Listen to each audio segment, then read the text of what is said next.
Good morning students.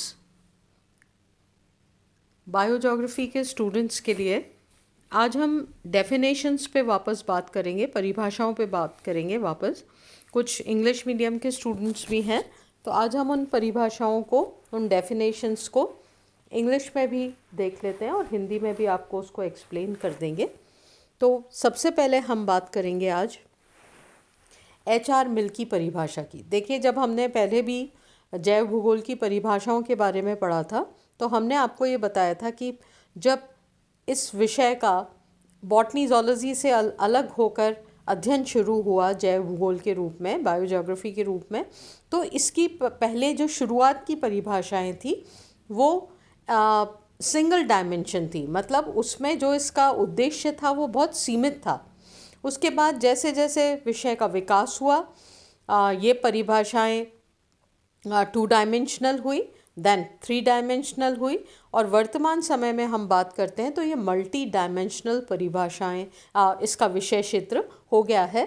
अर्थात इस पृथ्वी पर जितना भी जैविक विश्व है, चाहे वो वनस्पति है, चाहे वो जीव जंतु हैं, अब हम जैव भूगोल के अंतर्गत उन सभी चीज़ों का अध्ययन बहुत व्यापक रूप में करते हैं। उनसे रिलेटेड सभी चीज़ों का अध्ययन हम यहाँ पर बहुत विस्तृत रूप में करते हैं। तो अगर हम इसकी परिभाषाओं के बारे में पढ़ेंगे तो आप ये देखेंगे कि शुरुआती परिभाषाएं बहुत सीमित विस्तार क्षेत्र वाली हैं, सीमित स्कोप वाली हैं, परंतु जैसे जैसे आगे बढ़ता है इसका अध्ययन वैसे वैसे इसकी परिभाषाओं का विषय क्षेत्र, इस विषय का विषय क्षेत्र भी आगे बढ़ता चला जाता है। तो इसमें हम सबसे पहले जो परिभाषा देखेंगे वो है HR मिल की परिभाषा, जिन्होंने अपनी डेफिनेशन देते हुए लिखा था कि biogeography is the science of distribution of plants and animals. तो ये जो HR मिल की परिभाषा थी, इसमें इन्होंने बताया कि एक्चुअली जैव भूगोल क्या है, और उन्होंने ये बताया कि जैव भूगोल जो है ये वनस्पति और जंतुओं के वितरण का विज्ञान है। तो यहाँ पर उन्होंने और ज़्यादा पक्षों की बात ना करते हुए उन्होंने सिर्फ इसे एक डिस्ट्रीब्यूशन पैटर्न को बताने वाला विषय यहाँ पर माना है, और उसी के आधार पर हम ये कह सकते हैं कि ये परिभाषा जो है ये सिंगल डायमेंशन परिभाषा है, एक ही एस्पेक्ट को इसमें लिया गया है। दूसरी परिभाषा के बारे में हम देखते हैं जो डडले स्टैम्प की परिभाषा है, और उन्होंने अपने परिभाषा में कहा है biogeography is the branch of geography that discuss distribution of living things both plants and animals. अगर हम इसका हिंदी ट्रांसलेशन देखें तो हम इसको इस तरह से देख सकते हैं कि जैव भूगोल प्राणी और वनस्पति के भौगोलिक वितरण का विज्ञान है। और इस परिभाषा में उन्होंने ये भी बताया कि ये जो इसका वितरण है, ये जो इसका वितरण है इन दोनों चीज़ों का, प्राणियों का और वनस्पति का, वो इसका मुख्य आधार है कि कौन से जोग्राफिकल कॉजेज़ हैं जिसकी वजह से कोई वनस्पति या कोई जीव जंतु किसी क्षेत्र विशेष में पाया जाता है। तो यहाँ पर हमने एक जोग्राफिकल कंडीशंस की भी बात की, और ये बात की कि जो जितना भी ये जैविक वस्तुएं, जितना भी लिविंग वर्ल्ड है या लिविंग थिंग्स हैं, उनके बारे में हम इस विषय में पढ़ते हैं।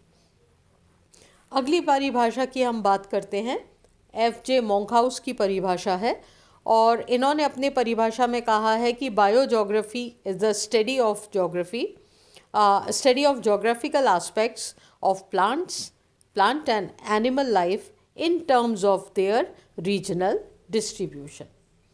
यहाँ मोंकहाउस ने अपनी परिभाषा में एक रीजनल डिस्ट्रीब्यूशन का एक पॉइंट ऐड कर दिया है कि हमें इनके क्षेत्रीय वितरण के आधार को पढ़ना है, क्षेत्रीय वितरण के आधार पर इनको पढ़ना है, और इनका जो वितरण है उसके जो जोग्राफिकल एस्पेक्ट्स हैं उनके बारे में हमें इस विषय में पढ़ना होता है। तो ये FJ मोंकहाउस की परिभाषा थी।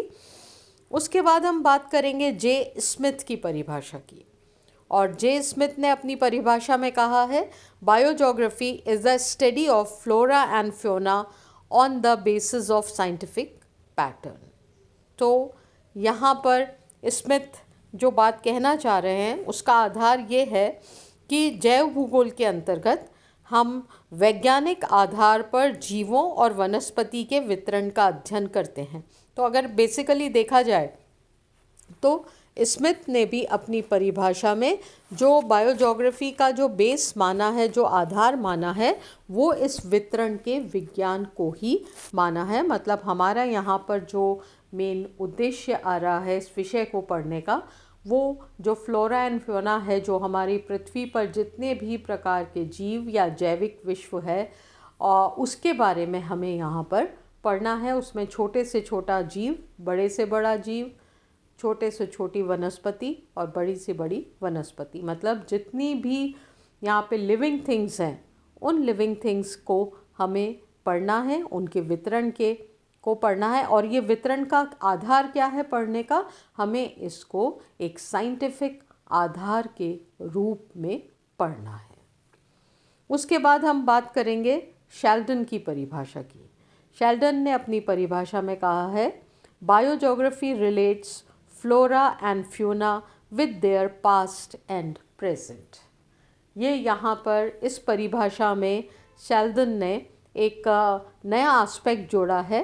वो ये कहा है कि हमें वनस्पति और जंतुओं के वितरण के बारे में पढ़ना है, परंतु उसके भूत और वर्तमान के आधार पर हम उसकी स्टडी करेंगे।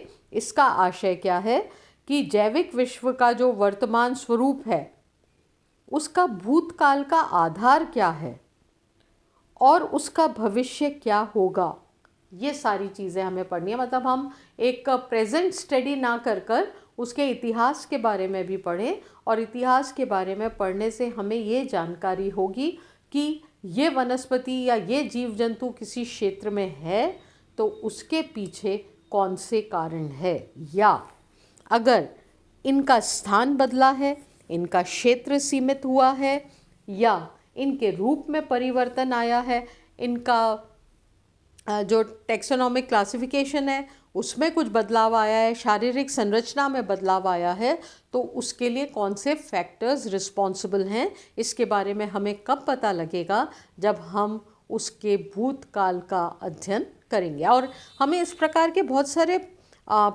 ऐसे एग्जाम्पल्स मिलते हैं कि इनकी जैविक संरचना में, इनकी जो शारीरिक संरचना है जीव और वनस्पति की, इसमें समय के हिसाब से कई परिवर्तन आए हैं। तो ये परिवर्तन जो है, इन सारे परिवर्तनों का अध्ययन वर्तमान परिप्रेक्ष्य में हम करते हैं, ये शेल्डन ने अपनी परिभाषा में कहा। तो यहाँ पर इस परिभाषा में एक और एंगल जो जोड़ दिया गया है वो ये है कि उसका हिस्टोरिकल एस्पेक्ट और उसका परमानेंट स्वरूप। मतलब यहाँ पर एक तरह से हम एक कंपैरेटिव स्टडी के रूप में इसको देख रहे हैं, कंपैरेटिव स्टडी के रूप में इसको पढ़ रहे हैं। और साथ ही साथ यहाँ पे हमें इस बात का एक ये नया एस्पेक्ट जो जोड़ा गया, ये बहुत इम्पॉर्टेंट एस्पेक्ट था, क्योंकि भूतकालीन जो स्थितियाँ थी उनका अध्ययन यहाँ पर बहुत ज़रूरी है। तभी हम वर्तमान को जस्टिफाई कर पाएंगे कि अगर ऐसा है तो उसके पीछे कौन से फैक्टर्स जो हैं वो रिस्पॉन्सिबल हैं। उसके बाद हम बात करेंगे बैरी कॉक्स की परिभाषा के बारे में। उन्होंने अपनी परिभाषा देते हुए लिखा है, biogeography studies the distribution of life on the earth in reference to their region and time. तो यहाँ पर इस परिभाषा में बैरी कॉक्स ने कहा है कि जैव भूगोल के अंतर्गत हम जैविक तत्वों के वितरण का अध्ययन करते हैं, उसकी उत्पत्ति और समय के आधार पर। उसका ओरिजिन कब हुआ और कहाँ हुआ, इसका ये हमारा आधार रहता है। इसका क्या आशय है कि हम जब जीन सेंटर्स के बारे में पढ़ते हैं, जीन सेंटर्स क्या होते हैं, जहाँ पे ओरिजिन हुआ होता है, वो ओरिजिन किस समय हुआ और वो ओरिजिन होने के बाद वहाँ से किसी भी चीज़ का डिस्पर्सल या प्रसरण किस प्रकार से हुआ, उसका अध्ययन यहाँ पर हम करते हैं। इसका आशय क्या है कि उत्पत्ति क्षेत्र कौन सा है और उत्पत्ति क्षेत्र के साथ साथ वो कौन से फैक्टर्स हैं जिसकी वजह से इसका डिस्ट्रीब्यूशन या इसका डिस्पर्सल दूर दूर के क्षेत्रों में हुआ, उसको हमें यहाँ पर जस्टिफाई करना पड़ता है। तो यहाँ पर पहले हमने देखा, हमने उसके एक तरह से हम ये कह सकते हैं भूतकाल के बारे में पढ़ा। अब बैरी कॉक्स ने अपनी परिभाषा में ये कहा है कि हम उसके ओरिजिन के बारे में पढ़ेंगे कि वास्तव में उसका ओरिजिन कहाँ हुआ, किन परिस्थितियों में हुआ और साथ ही साथ किस समय हुआ, और वो चीज़ जो थी वो किस प्रकार से उसका डिस्पर्सल हुआ, किस प्रकार से वो चीज़ अपने स्थान से दूर दूर के स्थान में फैल गई। तो ये बैरी कॉक्स की परिभाषा थी। इसके आगे की परिभाषाओं के बारे में हम कल के लेक्चर में पढ़ेंगे। Thank you.